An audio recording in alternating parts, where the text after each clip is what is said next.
Well, the IT industry is one with a notoriously scarce supply of women at the top. Today's Career Insider is an exception. Robyn Denholm began her career in accounting in Sydney before moving up the ranks and conquering Silicon Valley as the Executive Vice President, CFO and COO of Juniper Networks. Robyn was in Melbourne recently and joined us to share her career story. I began by asking her about her move into IT from an accounting role with Toyota Australia.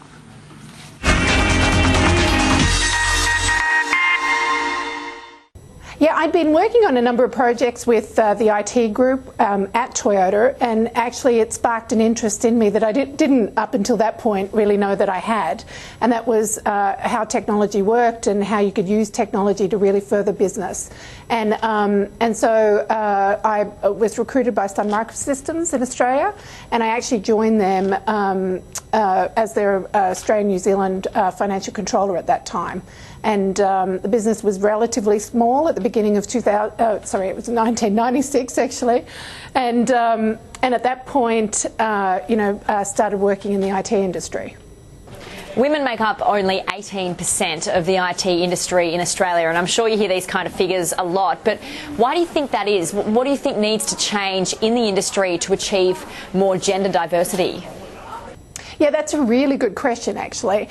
So I think diversity of thought, irrespective of whether it's gender or different backgrounds, is actually really important for business. And I think, just the fact that the numbers are so low in the IT industry in Australia, I think one of the reasons is I think people haven't thought of it as a good career option.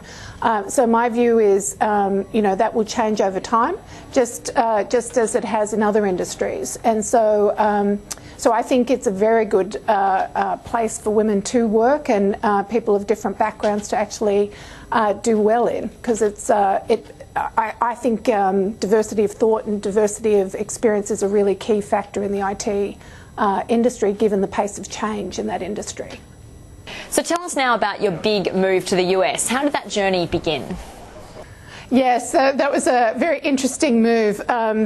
So it was in 2001, August of 2001, a couple of weeks before 9/11 happened actually, and we moved to Colorado, and it was initially supposed to be a 2-year assignment, my big overseas assignment, but as my mum keeps reminding me, it's a lot longer than 2 years at this point. So, was it hard adapting to the American business world? I mean, obviously you did so successfully, but were there things you had to change?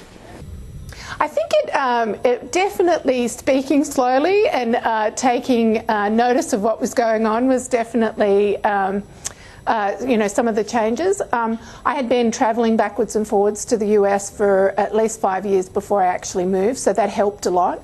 But there isn't anything like living in a country to really truly understand just the culture and the diversity of thought as well in a country as big as the US. You're involved in several mentoring initiatives. Why do you think mentoring is important? What do you get out of it? Yes, Juniper Networks has been a sponsor through the State Department in the US of some mentoring programs, and then just along the way, not just because I'm a senior woman, but also I mentor men as well, and it's been one of those things that over time has developed. Even before I knew it was called mentoring, I used to spend a lot of time with people that were, up and coming talent within the various organisations that I've worked with.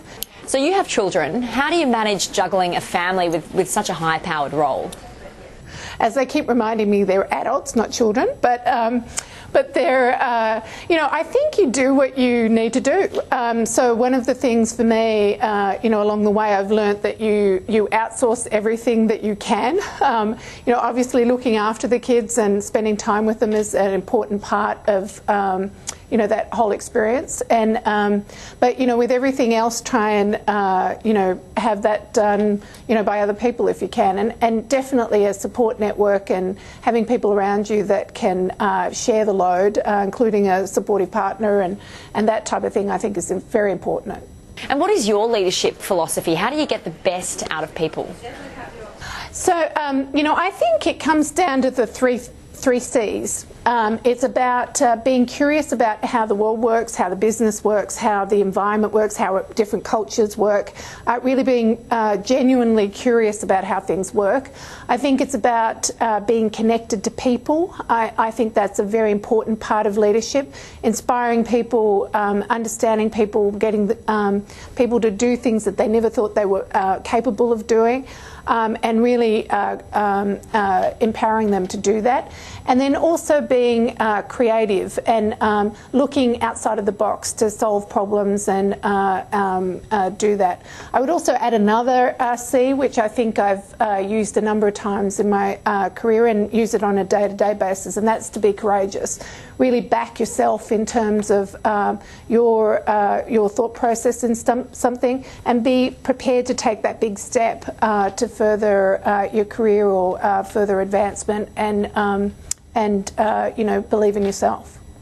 And what would you say, Robyn, has been your greatest achievement?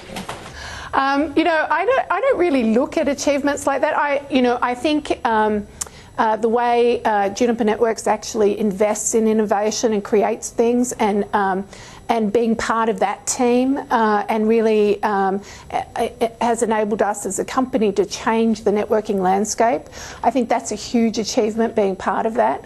I also think, being part of a company that's grown, doubled in revenues over the time period that I've been there, the last 7 years, is a huge achievement. And having, 9,000 odd dedicated employees around the world has been a huge achievement as well. And so, teamwork for me is a very important thing, being part of that team that created that, as a company. Thanks so much for joining us on the show today. Fabulous. Thanks, Ingrid.